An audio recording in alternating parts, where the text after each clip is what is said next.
What's up, everybody? How are we? I hope you're ready for a big one today, because we're going to talk about how getting your nuts out in the sun's going to increase testosterone. And that's a good topic. But beforehand, we're also going to be doing a question and answer, a little bit of Q&A, where you guys can ask whatever the fuck you want, anything at all. I've got a few goodies already for that, which is going to be a good bit of fun, such as talking about Psalms. Once again, everyone loves Psalms these days, so I'm going to, put a bit of a spiel on that. A little bit of a spiel, not too much of a spiel. But yeah, and then go over the rest of the stuff. We're going to touch on fucking Candida. I hate that stuff, honestly, the absolute pits. Candida and dysbiosis, bit of brain fog, soaking your nuts and sunning your nuts, okay? But first of all, get in your questions. If you want to ask anything at all, ask away, because this is when I'm here. It's the best chance to get a hold of me, because I'm absolutely useless on my phone, as all my clients will know. I'm fantastic on emails, however. But yeah, get into it right now and ask me anything that you want to ask me. I'm just going to plug my phone in. Give me 2 seconds. Now, I hope you appreciated my multitasking right then, because I have already shared this in the Shred community, which I thought was pretty epic, okay? And I'm also right now just writing up the link to get into the Shred community if you are not already in it, because you're missing out if you're not. Bang, already done, already sorted. Who are we on here at the moment? Got Big Reese Livingston. Harold, how are you, my man? Welcome to the team. Alex D, how are you, brother? You looking jacked. And Big Luke Glasson. Awesome. So yeah, today, guys, as always, ask me any questions that you want. I'm going to go through a couple from yesterday that I didn't get around to doing before we get into anything. But you guys should be asking everything that you want me to cover. Absolutely everything. Now, also, for those of you who are in Perth and are around, I'm going to be at City Beach tomorrow at midday, all right? Midday Perth time. So come round. I'll be the bloke who is sunning, loving life, playing a shitload of tunes. So yeah, you'll hear us all there. The whole team's going to be there. You get to meet everyone. You get to meet some of Perth's best physique athletes, because we have most of Perth's best physique athletes. So yeah, pretty much anyone who's anybody wants to train with JCF. So now let's get into this. Christopher Simons just asked, James, quick question. Halfway into an 8-week phase, everything's going great, but I still get that afternoon sugar craving. What do I need to increase supplement-wise? The easiest one, big fella, to do is to get your gut fixed up, all right? So you can run a little bit of berberine, a little bit of chromium, okay? Those two things can really pick things up. So yeah, that's what I'd recommend you do, brother. We'll get you onto that, okay? So remember, shoot us an email and I'll show you where to get all that stuff from. Make your life a whole heap easier. Guys, the gut is so crucial. So many people forget like how much you actually need that stuff, because it controls everything. It regulates your blood sugar, regulates a lot of your hormones, regulates inflammation, all this stuff, and also tells you when, if your gut is playing up and it's got certain amounts of things out of whack. What it's going to do is it is going to give you cravings, all right? Massive sugar cravings, mood swings, all that sort of shit, okay? So you can't underestimate the gut, ever, and I'll be talking about that when I bitch about my Candida in a bit. Because it's pissing me off. Yesterday, I was in all sorts, dead set. I felt like absolute shit yesterday. I could hardly talk, could hardly think. My face was like puffy as anything. My eyes were all even more squinty. I do have oriental eyes already, yes, I know. There's some Asian descent in me, and I love it, and I'm proud of it. But yes, no, I already have squinty eyes, and fuck, they were squinty and puffy as anything yesterday. It's the worst. Big Kyle Westberg, how are you, mate? Oh, also, everyone from Brisbane, too. I'm coming up to Brizzy on Wednesday, which is Valentine's Day. So I'm going to be up in Brizzy on Wednesday. I'm working with my IT guy, Joss. Absolute legend, that bloke. And then in the evening, we're going to do a Brizzy meetup. So anyone around in Brizzy, let us know. I'm going to be posting up event invites for it. We're going to go out for a feed, big fat Mexican feed, which is going to be shred friendly and have enough calories for Jimmy C. Papa Shred, so that I can actually fit my 5,000, 6,000 in a day. Who we got? Adam, how are you, mate? Reese Livingston just asked, am I coming down for the Arnolds? Yes, of course I'm coming down to the Arnolds. We've got a big team going down, which is going to be epic. I'm really excited about. So yeah, that's one that I'm really excited for. Arnold's this year is going to be very big. So I will see you there, my man. I will see you there. We're also going to do another meetup at Arnold's too, around that time as well. But it is going to be dependent on my guys, because I take my athletes pretty seriously. We've got a lot of people who are actually pushing for pro cards this year, so probably got about really 10 10 guys and 3 girls who are pushing for pro cards. So yes, I will be taking a lot of time with them because I want them all to fucking win because we are winners. But yeah, otherwise we'll organise a meetup, that's for sure. Now Alex D's just said, mate, I said not to have berberine within 2 hours of training, either side, due to it slowing down glucose uptake, being anti-anabolic. I disagree. Can you please explain in more detail as to why this is a big myth? All right. So Alex's friends just said you shouldn't have berberine within 2 hours of training because it will slow glucose uptake. That is incorrect because it will actually increase glucose uptake, if anything. All right. So well, it won't increase it. It'll make it more efficient. Okay. So with your berberine, actually, you know what? I'm going to check that just to make sure I'm 100% correct. But yeah, no, berberine will not. Yeah, definitely not. Definitely does not hinder glucose uptake whatsoever. It actually increases it. And there's a very, very good study here which literally says berberine stimulates glucose transport through a mechanism distinct from insulin. Okay, so it actually increases glucose transport and how it's done. Now it is anti-anabolic. It is catabolic because it does activate the AMPK pathway. However, how much effect that actually has, yeah, we don't know. I don't see it. I've pumped a shitload of metformin in the past, which is literally, it's like the pharmaceutical side of berberine. I pumped like 3 grams a day. Yeah, I got smaller in that prep, but I don't think it was because of that. I think it was because I was on bugger all calories and I wasn't healthy. So yeah, I don't think that the effect of it's actually going to be that bad. I think the positive effects from taking berberine are actually going to far outweigh the negative, thus making you'll take 1 step backwards in it being an AMPK activator, but 2 steps forwards. Okay. Nafiz, how are you, legend? Good to have you on here. Jay Osborne, how are you, mate? Tyrone Atkinson, Tizza Manfi, Tyrone, Kyle. Oh, good to have you boys up in Brizzy. I'll see you next week. We're going to have Big James Van Elswick up there as well. A fair few others too. It's going to be wicked. Tyrone's just asked, mate, thoughts on people that crack their neck, knuckles and back excessively? Mate, I don't have any opinion on that. That's out of my realm. That's not where I am, but I think it's gross. Like, don't do it. It's disgusting, right? However, with that being said, the actual cracking I don't know about, but the reason for the cracking, if you feel the need to crack stuff all the time, you're not in a good way. You need to sort yourself out. So you need to sort out your neck, your posture, all that sort of thing. People who have tightness everywhere, it's always because there's something further up or down the chain which is affecting it. Rightio. Who else we got in here? Kimberly Drew, welcome back. It's a pleasure to have you as always. Jay Osborne, yes, Brizzy's going to be good. Nafiz, pleasure as always. Okie doke, let's get into it. So first things first, guys, fuck Candida. Dead set, that stuff sucks, alright? So as you all know, I gave myself a little infection. I'm pretty sure I deadlifted too hard, tore my belly button, got an infection in there, and then bang. It was pretty gnarly. That was literally a month ago now. And so they gave me some antibiotics to clear it up because that was all I could do. And when I took the antibiotics, it really messed with my digestive system. Really, really messed with it, even though I was taking probiotics to counter it and whatnot. And I've got out of this a lovely overgrowth of Candida.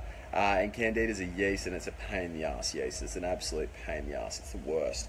And what it will do is it'll give you stuff like brain fog, nausea, like it's almost like vertigo, anxiety, inability to think, all that crap. It really, really, really sucks. And this goes to highlight how effective the gut microbiome is, because Candida being a yeast, it will counteract with the microbiome, with all the bacteria in there. And so if you are imbalanced in any way through your gut, it is going to have peripheral effects. You are going to be more watery. You are going to retain extra fat. You're not going to be able to digest as well. You're going to burp. You're going to get cramps. You're going to get gurgling in your stomach. You're actually going to become more concave. And when you do this, when your gut rolls you forwards, it actually puts your shoulders and your hips in weaker positions, so you move more poorly, and it actually increases your risk of injury. So you need to be super, super, super careful of how your gut is, because it affects your whole body. I'll show you the biggest example of this right now, and this is one thing I'm going to be going over tomorrow with my guys in the biomechanics seminar. So I've got an exclusive group of guys who I work with in Perth who I've invited along to a biomechanics seminar, and this is one of the tips I'm going to show them. When your gut is good, you're going to stand up nice and upright like this. So as you can see, my shoulders look really, really balanced. My traps aren't hiked or anything like that, and I look very, very wide. Now, as soon as your gut goes to shit, this is what you do. Right, and you'll sit like this. So you'll become bent forwards, and you'll go roll in to look after the gut, look after the digestive system, and to kind of like protect it. That's what your body does naturally. That's a big thing. But the problem is, if you get stuck like this, all right, and you try and bench, you put your shoulder in a really awkward position, which makes it much more likely to tear a pec. So that is why you'll notice that every single person who tears a pec, whenever they tear a pec doing a bench press, all right, you'll see the way that they're pressing like that. That is it every single time. When you see somebody do a shoulder, pop a shoulder or something like that, they will have this exact same thing. I literally guarantee that you will never ever get an injury if you are like just a random injury, not an acute injury, but you never get a random injury where a muscle just randomly tears if your posture's great, if you're standing up well, your gut's working well, and you're able to brace your core. Okay, so that's a really big takeaway. Don't underestimate the gut, because so many people do, and it's the most stupid thing. Only Muppets do. I still see it. Muppets like Dalton, old mate Dalton the Medusa, whose head I slice off routinely, yet it keeps coming back for more. Yeah, people like that who blatantly deny it, they're fucking wrong, because it's massive. It has a huge systemic effect on your body. Look after it. It's the easiest thing to look after by far. And don't be like me. Don't let yourself get a fucking infection, okay? And yeah, if you are on antibiotics, or you do have to use antibiotics, in the worst case scenario, you need to pump the probiotics with them. Pump the probiotics big time. Make sure you're balanced and get a very broad spectrum probiotic, and also make sure that your probiotic matches your antibiotic. So different antibiotics kill off different, like certain types of bacteria, so you need to make sure that you replenish the types of bacteria that you kill off. So something like metronidazole, a really common antibiotic, when you use that, it kills off the stuff like lactobacillus and bifidobacteria. Okay, whereas if you get a more broad spectrum antibiotic, like what's it called, fluoxamycin, I think it is, yeah, where it kills like everything, you need a more broad spectrum antibiotic after that. Okay, there's no point just giving yourself lots of lactobacillus and bifidos, which are in your common probiotics, because, well, it's only going to replenish 2 of them, not the whole lot. Rightio, next one, brain fog. So I was talking with one of my clients today. She's an absolute legend, but she's really suffering massively from brain fog. She just cannot think at all. It really sucks for her. I feel for the poor girl. So the thing is, with brain fog, it's really easy to fix, okay? What brain fog essentially boils down to is a deficiency in certain types of neurotransmitters. That's it, all right? It's nothing hugely complicated. All you need to do is replace those neurotransmitters and fix up your digestive system. When you get brain fog, anxiety, and poor digestion, they always occur together, all right? You do not get one without the other, okay? It always happens that way. So if you fix the 3 of those bad boys up together, you are going to be much better off. Well, you're going to be perfect. You're going to feel fantastic mentally. So if you do get brain fog, here's what you need to do. Number 1, start meditating more. Number 2, start taking a bit more GABAergic stuff. So taking your fucking Phenibut, if the Therapeutic Goods Administration didn't fucking ban it, the Muppets. Bit of GABA, 5-HTP, inositol, those sorts of things. Fantastic for it. They're my go-tos. And then you also need to make sure that you're breathing properly, so practicing deep breathing, those sorts of things, calming yourself down, and bang, literally within 24 hours your brain fog can go. Now if you're losing motivation at the same time, then what you do is you pump in a little bit of tyrosine, and that'll bring up your motivation levels quite slowly but surely. Okay. Next one, soaking your nuts. So a lot of people these days soak their nuts, and I'll tell you what, it's actually really good. Activating your almonds, activating your nuts and all that stuff is actually wicked, because you digest it so much better. So that's one thing. But the more important nuts that everyone wants to worry about is sunning your testicles. One of the best things ever researched, is the effect of sunlight on testosterone production. Now, I think it's Boston University showed that if subjects would go out in the sun and they would actually spend enough time in the sun to go red and actually get a bit in, that their testosterone production would increase by 120%. They would also have an increase in sperm production. Now, if you're single, you probably don't want that bit, but you've got to run the gauntlet sometimes. But the most interesting part is that if you put your testicles in the sun, you would get a 200% increase in testosterone production. You get a fucking 200% increase for bathing your nuts in the sun. How fantastic is that? So for you guys who want a test booster, You want to get a little bit more testosterone. You don't want to waste your time with these fucking bullshit stuff the supplement companies do. Get out in the sun, right, and get your nuts out. Two biggest things for you guys. Papa Shred told you to. Have more sex and get your nuts out in the sun. The two best pieces of advice I think you could ever get. Rightio. And Nick Pillet's just said, oh, almonds, yes, you soak your almonds, you don't soak your testicles. Actually, maybe there is a benefit to soaking your testicles. I don't know, that's beyond me. I haven't researched that yet. But getting your nuts out in the sun will actually do more for testosterone boosting than any other supplement ever, okay? All these supplement companies, they're all about sending out the latest fucking testosterone booster, blah, blah, blah. All right, they're all fucking bullshit, straight up. The only one that does a little bit is astragalus, okay? I used to be a big fan of it, now I'm like a minor fan of it. But yeah, the best thing that you can do for testosterone boosting is getting your nuts out in the sun, and the studies show it. No other supplement has ever got the backing of a 200% increase in testosterone. That was within healthy subjects too. So that's not even blokes who shut down. Now moving on to SARMs, I had one of the a bloke come up and message me today on Instagram. Really good guy, this guy, Big Jace, and he messaged me saying like, oh man, look, I've taken Ostrine for 3 days now. My shoulder's feeling a shitload better. He's had shoulder issues for a long time, like tendonitis sort of things. I'm like, yeah, that's wicked, dude. Good for you. And so with Jace, he's pretty much asked me, he's like, well, what do you think of Ostrine? What's the go with it? So Ostrine's a SARM, for those of you who don't know, and it's one of the more well-known SARMs, one of the ones which is coming out as being one of the top ones, the most popular ones, which everyone's getting onto.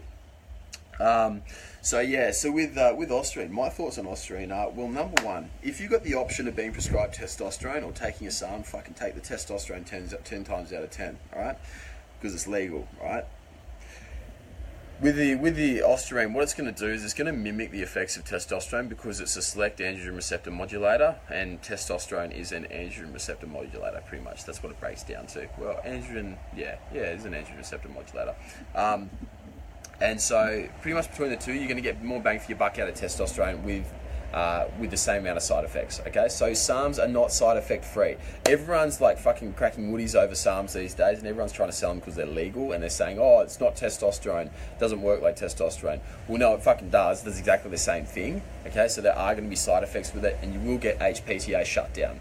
That means, for those of you who don't know, when you take SARMs or testosterone, it depresses your body's natural production for a certain period of time after you've used steroids or SARMs, okay? So SARMs still do that, all right? Don't kid yourself. You're not going to be able to get around that. And I've seen it in plenty of guys too, by the way. I've had a lot of blokes who've used SARMs and steroids, and they're the same thing. So Ostrine's absolutely, it's great. The best thing about SARMs is that they're legal at the moment. So for most people that you can't get testosterone because it just won't get prescribed for you, you can buy SARMs online literally anywhere. So if you want to get more muscle, SARMs are the best thing. Now, as far as which one's the best, now Ostrine's shown to be okay with no side effects. The S4 one, that causes blindness, do not touch that one. That is absolutely terrible. Rad 140 is another one with minimal side effects. They all do have side effects, like some side effects. But the newest one has been developed by a company called GlaxoSmithKline, which is a big pharmaceutical company, and it is called GSK with a fucking lot of letters at the end of it, right? And now this one, as my research tells me, is meant to be one of the most promising ones out there because it actually has a dramatic amount of muscle gain, very good fat loss, and literally zero side effects yet. Okay, zero side effects. They haven't analysed HPTA shutdown in humans. They haven't published any of the studies, but yes, it is meant to be the bee's knees. Okay, so take a look out for that one if you can get it. I doubt you can because GSK is going to patent it and obviously jack up the price for everyone. But yeah, that's the latest and greatest one from the archives of Papa Shred. Okay, and on that note, I'm going to go into all the questions which have been asked. Now, Nafiz has just asked, are salted nuts a no-go? Salted nuts are fine, man. They're sweet. The roasted ones, yeah, they're okay as well. The thing is that you will apparently lose a lot of the nutrient uptake. I haven't read any studies on this. Excuse me, I haven't read any studies on it, so I can't tell you for sure whether there's actually any downside to having eating like roasted nuts. But the thing is, in the end of the day, you're going to get the same macronutrients out of either, right? So yeah, so you should be sweet. But salting your nuts doesn't matter at all. You're salting your testicles won't do anything, but salting your almonds and whatnot will go quite well. Now, after me telling Ty that he should get his nuts out in the sun now more, he's saying that he's going to join a nudist colony. I'm like, good for you, man. You do you, Ty. All right, Tyrone, you do you. I'm happy for you, bro. Alex has just said, let's see what the ladies at Balmoral Beach have to say. Yeah, mate, I think that the ladies at Balmoral Beach would be stoked if you got your nuts out. So do it, mate. You do the world a favour. Dominic Moran's just asked, when am I coming to Canberra? Yeah, man, I've got to come down to Canberra. I've got to pick a time. I'll be straight up and honest. Canberra's not on my to-do list of holiday destinations and places where I want to go. Swings and roundabouts are not my thing. But the people of Canberra are absolute legends, so I will try and make my way down there. Papa Shred's only got so much time. I'm busy making people shredded and every single day getting everyone ready for comps and life and everything. So yes, I'll have to make time. Timmy Nesbitt's just said GSK versus LGD. Mate, I don't know the difference between GSK and the GSK1 and the LGD SARMs, so yeah, not sure. Dominic Morancy said, what's my thoughts on the peptide GHRP6? GHRP6 is really good for certain things, but not really muscle growth. It just makes you fucking hungry. It's great for stimulating ghrelin, good for gut health, good for sleep, okay? That's where it's going to really shine. But as far as fat loss goes, meh. As far as muscle goes, meh. You know, I wouldn't really bother for it for those things. Yeah. And the other thing with GHRP6 is, like every other peptide, it's so fucking counterfeited these days that most of it's black market, fake and rubbish, and you wouldn't even bother with it. So with steroids, okay, so lots of people buy steroids illegally, all right, and they buy them underground. And this thing with these steroids, most of the time they're just going to be underdosed. With peptides, on the other hand, most of the time they're inactive, so that people actually make the peptides incorrectly because it's coming out of fucking China. And old dodgy mate, whatever, I don't want to be racist, so I won't choose a Chinese name, unfortunately, because that would have done wonders for the story if I had chosen one. But let's call him Lee, all right? So let's say Lee, over in his lab in China, has made up his peptide, and if he's simply fucked up one amino acid in the chain, so a peptide is a chain of amino acids. If he's messed up one position in the chain, the whole thing becomes inactive and it does nothing, okay? So that's the issue with peptides, is that they're so hard to make, and they're so easily stuffed up that I wouldn't really recommend them at all, okay? There are some really awesome peptides out there, TB500, BPC 157, they're absolutely fantastic. There was another one which I was researching just recently. All these fragments of growth hormone, absolutely fantastic, but they're just so poorly produced, and there are not many reliable suppliers, okay? If I had a reliable supplier, I'd let you guys know. But yeah, and that's why I won't touch them, all right? Even if I'm injured, I wouldn't bother touching them. Tommy Jack has just said, for someone just starting, what SARMs would you recommend? For someone just starting, I would not recommend SARMs. Flat out, man. No fucking way. I don't use SARMs. You know what I mean? I won't even touch SARMs yet. So yeah, dude, I would not recommend it if you are just starting. If you got a coach, you've been working for a while, you made some good gains, then yeah, shit yeah, dude, get on them. If you're if you know you've been training for like 5 years or so and you're really advanced, you're looking to compete, take your body to the next level, go for it. As far as like day-to-day shit, man, if you just want to look good at the beach, you don't need fucking SARMs, okay? But look, with that being said,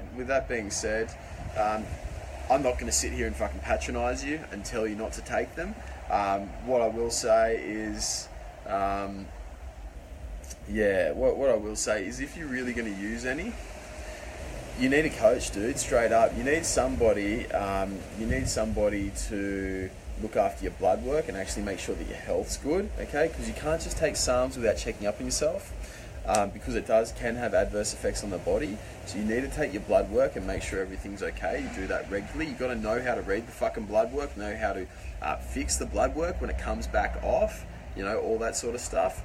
You've got to have the right protocols for it, man, all that stuff with it. So man, straight up, yeah, you're going to need to get a coach to run you through your course of SARMs. If you don't, and you just run the SARMs themselves, yeah, you might get some gains, but at the same time, I would probably just say, yeah, nah, just don't bother, man, just don't bother. Just live fucking big, alright? If you can't get to 85 kilos and 6% body fat naturally, you're not fucking trying hard enough. That's for like a 5'10" male, okay? Just getting big. Once he's 85 kilos, 6% body fat, and at 5'10" or so, if you every inch you go up a kilo. That's the best thing. Tom Jacks just said, what would I push them onto? Man, I wouldn't push anybody onto SARMs or steroids. I never do. Anyone who comes to me will know that I'll either try to get them off steroids or reduce their steroid dose or reduce their SARM dose or anything like that. These things are just fucking thrown around all the time by people. They're just like, oh, fucking have a gram of test, have some fucking trend. You know what I mean? I was speaking to a bloke the other night. He said, oh, I'm just going to give my old man some fucking trend to make him feel better. I'm like, bruh, fucking trend, man, that shit kills animals. Like, what do you think it's going to do to fucking humans? So yeah, I recommend just fucking minimizing your shit. Tom's just asked, instead of SARMs, what would I recommend? I'd recommend a heavy dose of fucking training like a legend, and stop being a little bitch. Alright, lift fucking heavy, lift fucking hard. Get a 250 kilo deadlift before you start looking at that shit. Get a big bench press, get a big squat. That's what you need to do. Alright, get the foundations first. Once you've been training for years, then yeah, fucking sure, go hit the SARMs. There's no point in sacrificing newbie gains and not making the most of them by using SARMs. Alright? The benefit of SARMs is that after about 5 years or so of training, your training response really slows down for most people, okay? So yeah, so at that point, that's when I'd say, yeah, fucking why not? Go over a little bit of SARMs if you want it. But if he's just new to the gym, don't worry about it, man. Don't worry about it. Alrighty. What are the other questions we've got? By the way, guys, as well, I should say this too, we're hiring, okay, at the moment, JCF, my team and I, we're hiring. If you don't know, what we do is online coaching, so we make people shredded, healthy, relieve anxiety, help with depression, get people into comps, that sort of thing. And so we're actually looking for a new support team member. Pretty much the requirements for that are you need to have been in the industry for 5 years, you've pretty much got to have a degree in some sort of science-based degree. If you don't have a degree, you've got to be pretty fucking excellent and know your shit.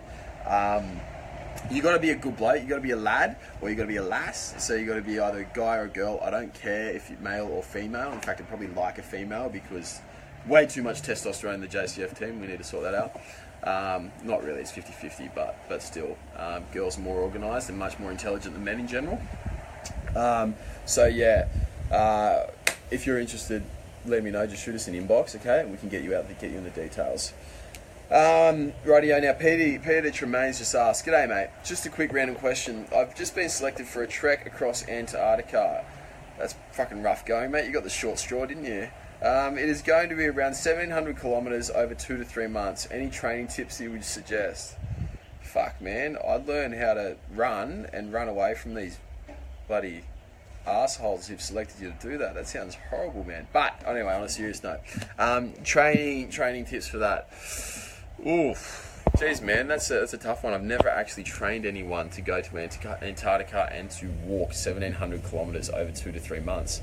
Man, the best thing you could do is you still want to get a little bit of weights in there, but you don't want to get too much. So I'd probably recommend dropping your weights down to about 3 days a week, trying to lift quite heavy and still build up some strength, because when you are stronger with your muscles and you are using resistance training, your aerobic capacity actually increases, okay? So yeah, as far as walking, man, you just got to practice fucking walking, alright? You got to work out exactly how far you're going to walk each day, and then you need to get used to walking that every single day. If you can walk longer here per day than what you will over there, you're going to be in good stead. I don't know how you do that though. Man, that one's absolutely pickled me. That's a really good question. I hope I've given you a good answer. I'm not sure if I have or I haven't, but I hope that helps. The biggest one I'd recommend is supplementation, mate. Get on a shitload of EAAs and BCAAs and make sure that your neurotransmitters are right. You're going to burn through your acetylcholine like nothing else while you're over there. So I'd really focus on picking that one up. Tommy Jack has just said, when it comes to me, I feel like I'm struggling making gains over the past 6 months since starting intermittent fasting. Well, stop intermittent fasting then, bro, or increase your calories, one of the two. Intermittent fasting, I find, is not optimal for gains all the time. In some people it is, but most of the time it's not. And then the other thing is, if you're not eating enough, you're not going to fucking grow, bro. So I know you're a chef, you're going to work stupidly retarded hours, you're going to get poor sleep, high levels of stress, you know. That's not a fun career choice, man, not at all. But I bet you love it, don't you? So yeah, man, look, with being a chef, you're just going to have to eat a shitload more, man. You're on your feet all the time, you're yelling at people, you're swearing a lot, because let's be honest, all chefs swear a heap, and you're dealing with wanker customers, so, oh, mate, I don't envy you, you poor bastard. Yeah, just eat more, dude. Just eat more. That's the biggest thing I can say. Eat more and lift heavy. All right. If you need a hand, inbox us. We'll hook you up. Okie doke. Now, Kat's just said, "Hey guys, I'm taking half a scoop of Delta Zone, which is our sleeping supplement we recommend, but not getting a solid sleep. Does anyone feel groggy the next day after having a full scoop?" Okay.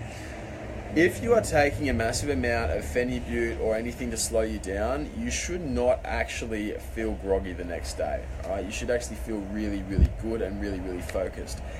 The signs of grogginess. Okay, let me explain this.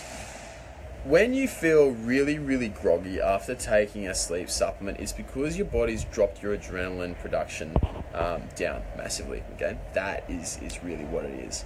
You're dropping your adrenaline production down because you've been running off adrenaline for a shitload of time. When you don't have any adrenaline left, you're exhausted because you don't have an energy source anymore. That is why you're feeling exhausted the next day, because your cortisol's down and your adrenaline's down. What you need to do to fix this is to sleep for longer. Recover your sleep debt. Stop trying to cut away at your sleep all the time, okay?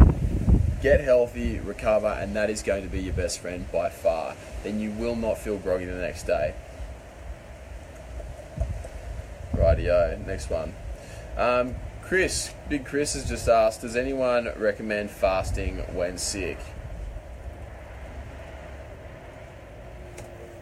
Does anyone recommend fasting when sick?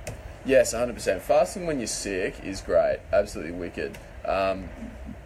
Fasting is the easiest way to heal, for your body to heal, because it stimulates that autophagy stuff that I talk about, or autophagy, whatever, however you want to pronounce it. So yeah, fasting when you're sick is really, really great. It eases the digestive burden, all that stuff. So yes, when you are sick, it can do you a lot of good to fast.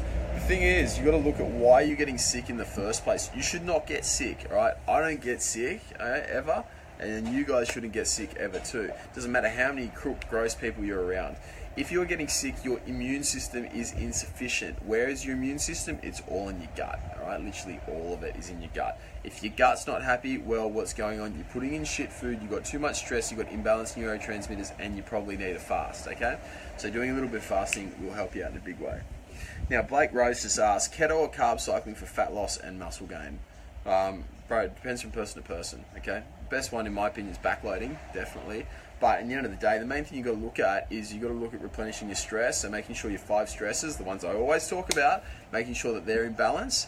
You've got to make sure your training's absolutely nailed, okay? And that you're eating the right foods. That's what it comes down to. It doesn't matter about fucking carb cycling or doing keto or front loading or backloading, all those stuff. They're little optimizer things which we at our team utilize to perfect results. But yeah, man, you don't need to, it's not really about keto or carb cycling.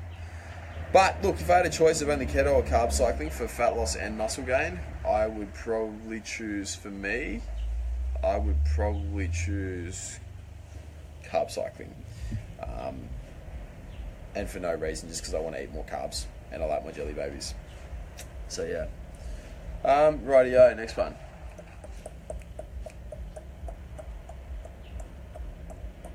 What was it here?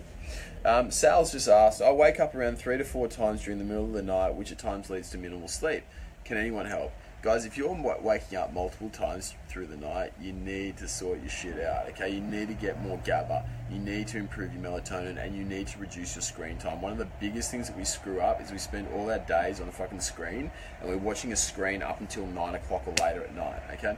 You just can't do that and expect to sleep well. It just doesn't work that way ever, alright? So make sure that you're getting off your screen, make sure you're optimizing your neurotransmitters, and make sure that you are looking after your stress levels, okay? That will fix you up.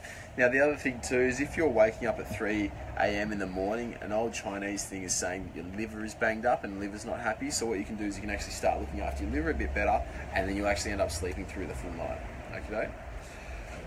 Rightio guys, well on that note, I am going to leave you all to it.